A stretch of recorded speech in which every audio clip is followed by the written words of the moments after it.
Shu desangiz, rosa ham nafasingizni o'tkir deb eshitdim. Meni tushimga yomon narsalar kirdi, o'shandan beri o'zimni og'riq his qilaman. Qanaqadir boshim og'riyaptimi? Meni yaxshilab o'qib qo'ying, iltimos. Bo'ldi, o'qib qo'yamiz. Nima qilganingiz bu? Yuzsiz.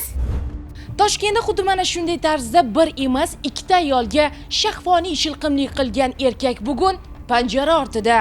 Aniqlik kiritilishicha 2025-yilning 14-oktyabr kuni Yangi Hayot tumani Yangi Turmush mahallasi Shokirariq ko'chasida yashovchi jabrlanuvchilar yomon tush ko'rganligi sababli tanishidan o'qib qo'yish uchun domla so'ragan. Uning tanishi domla topdim deb bir notanish yigitni ularning yashash xonadoniga yuborgan.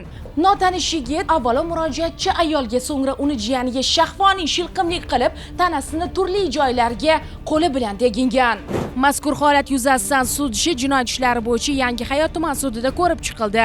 1992-yilda tug'ilgan huquqbuzar mullaga O'zbekiston Respublikasi Ma'muriy javobgarlik to'g'risidagi kodeksning 41-1 moddasi, ya'ni shahvoniy shilqimlikda nazarda tutilgan huquqbuzarlikni sodir qilgan deb topilib, unga 5 sutka ma'muriy qamoq jazosi tayinlandi.